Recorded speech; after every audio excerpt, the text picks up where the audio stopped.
everyone, welcome to our channel Nalum Nanum with me Pettu.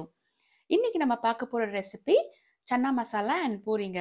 இது ரொம்ப ஒரு simple chana masala. இதுக்கு நம்ம கடையில வாங்குற அந்த பவுடர்ஸ் சன்னா மசாலா பவுடர்ஸ்லாம் எதுவும் தேவையில்லை.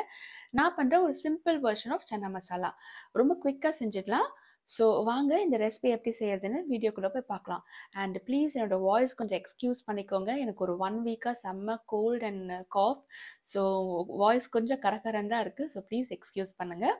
ஸோ வாங்க வீடியோக்குள்ளே போகலாம். நம்ம இப்போ கொண்டக்கடலை மசாலா சன்னா மசாலா செய்ய போகிறோம். அதுக்கு நான் நைட்டே இந்த 1/2 கப் கொண்டக்கடலை எடுத்து ஊற வச்சுட்டு நல்லா வேக வச்சு எடுத்து வச்சுருக்கேன்.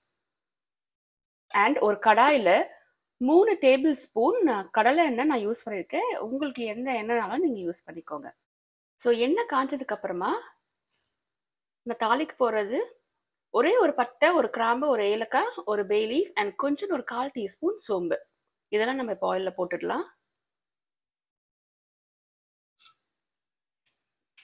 அண்ட் ஒரே ஒரு வெங்காயம் நல்லா பொடியாக சாப் பண்ணி வச்சுருக்கேன். இதையும் ஆட் பண்ணிடலாம். ஆஸ் யூஷுவல் வெங்காயம் வதங்கிறதுக்கு கொஞ்சோண்டு சால்ட்.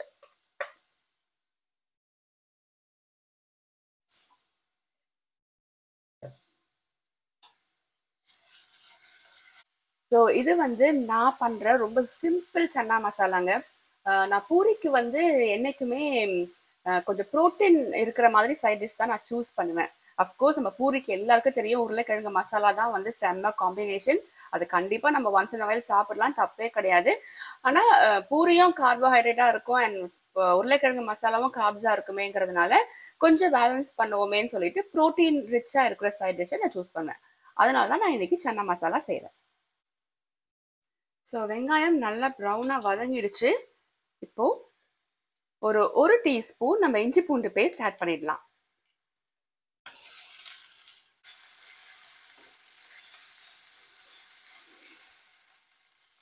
ஸோ இஞ்சி பூண்டு பேஸ்ட் நல்லா பச்சை வாசனை போகிற அளவுக்கு நம்ம எண்ணெயிலேயே வதக்கி விட்டுட்டோங்க. எந்த டிஷ்க்குனாலும் இந்த இஞ்சி பூண்டு பேஸ்ட்டு வதங்குறதுக்கு, வெங்காயம் வதங்குறதுக்கு, தக்காளி வதங்குறதுக்குலாம் நம்ம டைம் கொடுக்கும்பொழுது கண்டிப்பாக செம்ம டேஸ்ட்டாக தான் வரும் நம்ம செய்கிற ரெசிபி.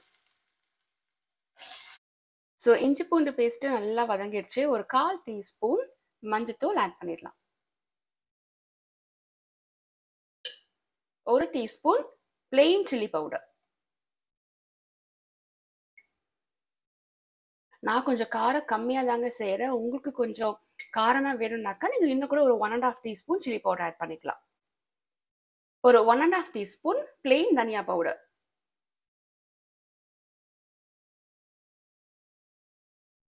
ஒரு 1/4 டீஸ்பூன் சீரக பவுடர், cumin பவுடர். ஸோ இந்த பவுடர்ஸ் எல்லாமே நல்லா எண்ணெயில் வதங்கிட்டோம்.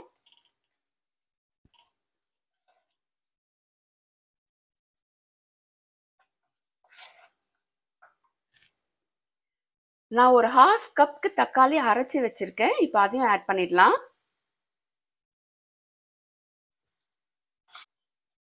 ஸோ இப்போ தக்காளி நல்லா பச்சை வாசனை போகிற அளவுக்கு எண்ணெயிலேயே வதங்கி வரட்டுங்க.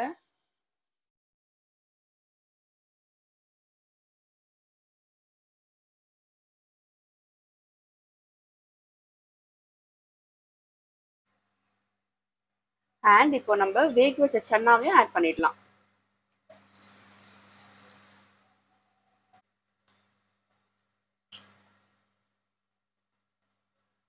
ஸோ நம்ம அந்த மசாலாக்கு தேவையான அளவுக்கு சால்ட் ஆட் பண்ணிடலாம். இப்போ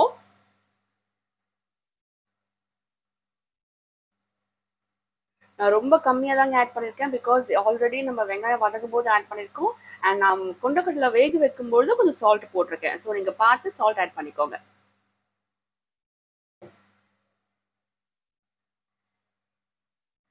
ஸோ இப்போ இந்த கொண்டக்கடலை அந்த மசாலா எல்லாம் சேர்ந்தாப்புல நல்லா ஒரு வதங்கி ஒரு ஒரு கொதி வர அளவுக்கு நல்லா வதங்கி வரட்டும். ஸோ நம்மளோட கொண்டக்கடலை மசாலா சன்னா மசாலா சூப்பராக ரெடி ஆயிடுச்சுங்க. இந்த ஸ்டேஜில் உங்களுக்கு வேணும்னாக்கா கரம் மசாலா ஜஸ்ட் ஒரு பிஞ்ச் மேலே நீங்கள் தூவிக்கலாம். அண்ட் கசூரி மேத்தி வேணும்னாலும் நீங்கள் அதை ஜஸ்ட் கையில் க்ரஷ் பண்ணி தூவிடலாம். அது ரெண்டுமே கூட நல்ல ஃப்ளேவர் கொடுக்கும். பட் இன்னைக்கு நான் அதை ஆட் பண்ணல. அண்ட் மீன்வைல் நான் இப்போ வந்து பூரிக்கு வந்து மாவு பிசைஞ்சிட்டு போகிறேங்க. ஜஸ்ட் நான் ஒரே ஒரு 1 கப் தான் கோதுமை மாவு எடுத்திருக்கேன். 2 பேருக்கு தானேங்க. ஸோ என்னை பொறுத்த வரைக்கும் நம்ம எக்ஸ்ட்ராவாக நிறைய செஞ்சுட்டு மிச்சம் வச்சு ஃப்ரிட்ஜில் வச்சு சூடு பண்ணி சாப்பிட்றதுல அந்த அளவுக்கு எனக்கு உடன்பாடு கிடையாது.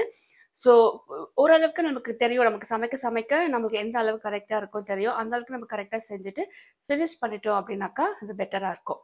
ஸோ 1 கப் கோதுமை மாவு எடுத்திருக்கேன். ஜஸ்ட் 1 டீஸ்பூன் ரவை ஆட் பண்ணியிருக்கேன். கொஞ்சம் சால்ட் அண்ட் ஒரே 1 டீஸ்பூன் ஆயில். இதெல்லாம் நம்ம பிசைஞ்சு நல்லா டைட்டாக பூரிக்கு கொஞ்சம் நல்லா டைட்டாக பிசைஞ்சு எடுக்கணும்.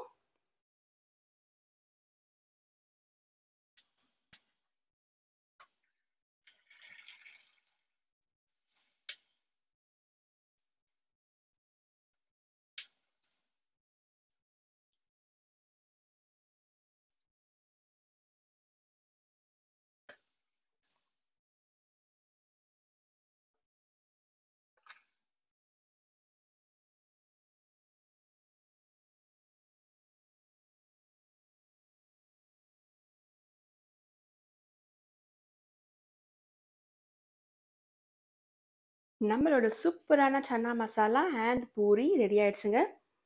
ஸோ இதே ரெசிபி நீங்களும் ட்ரை பண்ணி பார்த்துட்டு எப்படி இருந்துச்சுன்னு உங்களோட கமெண்ட்ஸில் ஷேர் பண்ணுங்க. இது ஒரு சூப்பரான வீடியோவில் நான் உங்களை மீட் பண்ணுறேன். Take care and by.